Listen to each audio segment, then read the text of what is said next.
Hello and welcome to another episode of today's Conversations on Leadership, powered by Life University. I'm Dr. Gilles LaMarche, your host. And as I do with most shows, I love to pick a leadership quote that I believe exemplifies our guest. And since I've known our guest for a few years, I believe that this quote really does exemplify who he is and how he shows up in life. The quote that I chose is, "The very essence of leadership is that you have a vision. You can't blow an uncertain trumpet." This is a quote by Theodore Hesburgh, and I believe this very well describes our guest today, Dr. Patrick Greco. He's a 1998 graduate of Life University, has many roles. He is a chiropractor with a private practice for a number of years, and then joined the franchise group. So he's a franchisee. He's a regional director for the corporation called the Joint. He's also the vice president of the National Franchise Advisory Board. And Patrick practices here in Greater Atlanta, actually Midtown, I think is your favorite clinic. You have a few, but that's where I've seen you a number of times. So Patrick, welcome. Thank you for joining us for today's Conversations on Leadership. Thanks for having me, Doc. It's a pleasure to have you. So let's get right into it. Question number one. Most of us in leadership roles, somewhere along the line, had an individual who influenced us.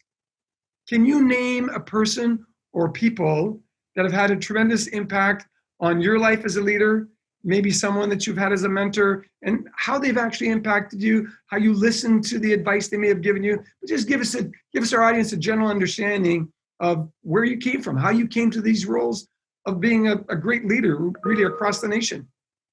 Oh, sure. I think the person that had the greatest impact for me actually came on later on in my career. And it was a couple of years ago. I was speaking on some panels, some real estate panels, the ICSC, the International Council for Shopping Center Groups. And public speaking, sometimes is a little uncomfortable for me. So I was looking for a coach, someone to give me some guidance in coaching on public speaking. And a friend of mine referred me to who eventually became my executive coach, a woman named Lisa McLeod. And what she does is her vision is more in line with a purpose-driven rather than a profit-driven business.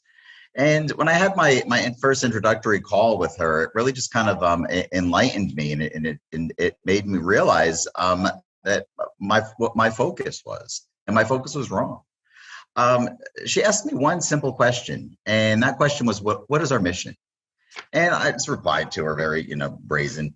Our mission is to, provide routine, affordable chiropractic care. She stopped me in my tracks and she corrected me. She said, "No, actually, Dr. Greco, your mission is to improve quality of life through routine, affordable chiropractic care." It was the biggest professional slap in the face I think I've ever gotten. I've been focusing the whole time on the more profit-driven approach because that's all I knew. I was focusing on our KPIs, on new patient count, total conversion, attrition, month over month, year over month sales growth. And I lost focus on the importance of the first half of our mission statement, is to improve quality of life. So that being said, it really just it changed my focus. It changed my approach on the importance of that first half of our mission and focusing on improving our patients' quality of life. And that's what we did. And that's how I changed my view on business, my view on dealing with my employees, my team, my franchisees, dealing with the joint corporate, and really focusing on that one first half of that mission. I mean, that's what we do. And that's what we do in chiropractic, is we improve patients' quality of life. For the Joint, we just do it through routine, affordable chiropractic care. Those are the tools that we use to, implement the first half of our mission. And I tried to really instill that with my team and with everyone. And it really just gives it so much more purpose and so much more meaning on what we do. On every patient that we touch, we're helping improve their quality of life. And, last year, for example, I find myself to be one of the luckiest people that works with the Joint. And the reason being is, first of all, I'm a chiropractor. So I go into the clinic and I actually get to physically deliver with my two hands. The rest of our chiropractors do. I deliver on our mission by touching, loving, and improving our patients' quality of life. Secondly, as a franchisee, I give my employees, my team, the opportunity for employment. So my chiropractors can go out there and they can touch our patients and adjust our patients and deliver our mission and improving their quality of life. But then on another angle, I work with my franchisees. I give them the opportunity to get out of the rat race, that corporate fields that they may be in, and get out there and open their own business, work for themselves, give them the opportunity to employ our chiropractors that can therefore go ahead and deliver, our mission of improving patients' quality of life through adjusting them. And then also as a member of NFAB, the National Franchise Advisory Board, I get to communicate between the franchisees and the Joint Corp so that we can really deliver a message, improve our model, and really up our game on delivering that mission. So that being said, between me seeing the patients, my clinics, my regions that I have, last year in 2020, just in my regions, we delivered over 600,000 adjustments. Wow. 600,000. And I consider myself to have a little part in every single one of those in delivering on our mission. So thanks for being really vulnerable, because you started off answering that question and you were very vulnerable, and that's beautiful to be able to be that honest with an audience out there. Not every leader would be willing to be that vulnerable. So I thank you for that. A follow-up question to that was, how did that change Patrick the man, not the businessman? How did that change Patrick when you started focusing on purpose? It made me feel much more proud of what we're doing, to really understand the importance of the joint model. A lot of times, our model may be kind of misconstrued or misinterpreted in the chiropractic field. We are a little bit of a disruptor in the field. We're a little different on the way that we deliver. We deliver our brand in chiropractic. But what we do is we kind of keep it very simple, and we just make chiropractic accessible to everyone.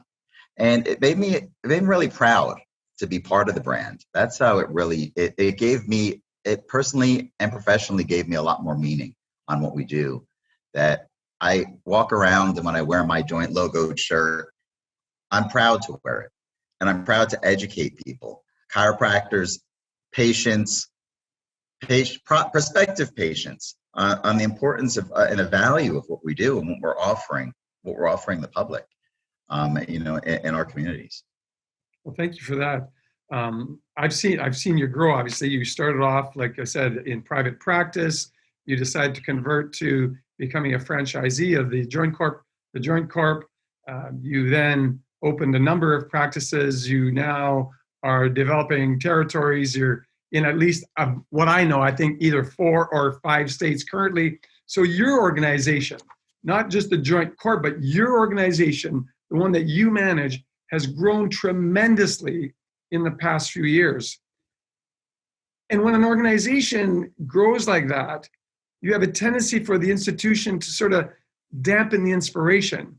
What you just shared with us is that your inspiration has actually grown beyond what it was 2 years ago. So how do you keep that inspiration going, not only for you, but for your entire team and all your franchisees? Honestly, it's through communication.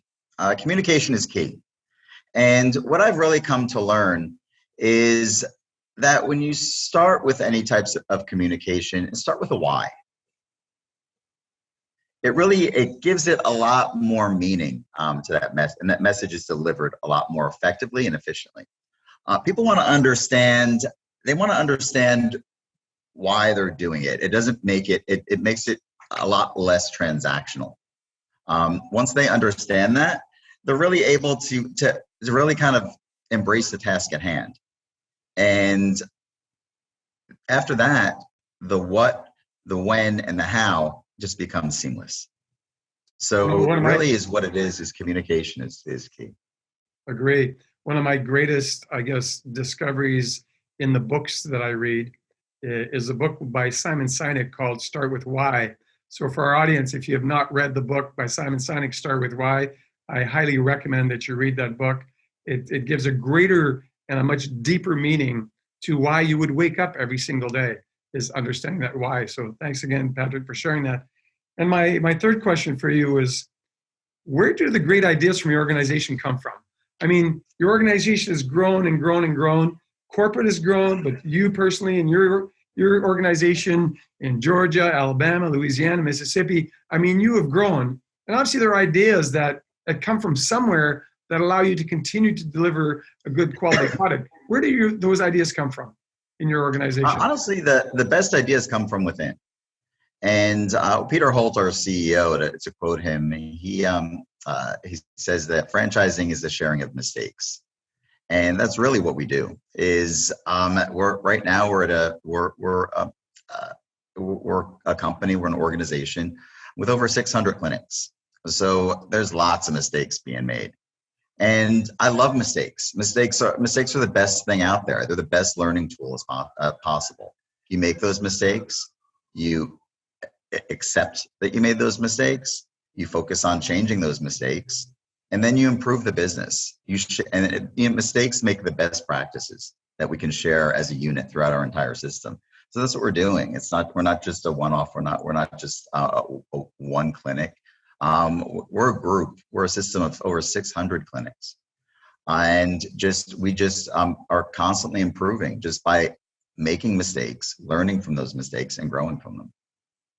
You know, what I appreciate from you personally when we get together every once in a while is that honesty that you bring forward. And you certainly have done that on this interview. You know, not every leader would be willing to be as honest as you have been with us this morning. And I started off, before we started recording, I said, I'm a little underdressed compared to my normal self. So the audience that follows us and watch this on a regular basis go, oh my gosh, Gilles wearing a golf shirt. Well, it's going to be 90 degrees again in Georgia, and we're recording this in May. But thank you, Patrick, for always being that person that brings a real honest perspective and being willing to be vulnerable and share with the audience that it's okay to make mistakes. Mistakes are going to happen.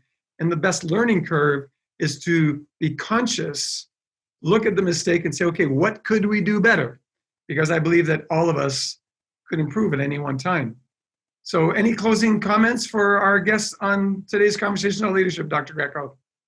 Oh, I'm very honored that you asked me to do this, and really just kind of I'm proud to be part of of the Joint Corp, and really start engaging so much more with Life University. You guys have so much to offer, and we really look forward to working with you guys, and really bringing chiropractic up to that level where everyone can really have access to it, and just being there for our chiropractors, being there for our patients and employees, and really just focusing on on the joint on life's vision to give, to do, to love, and to serve.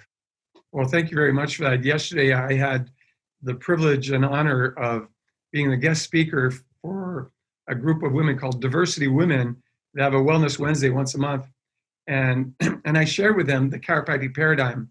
And it was so exciting to see these high-level businesswomen with a variety of questions.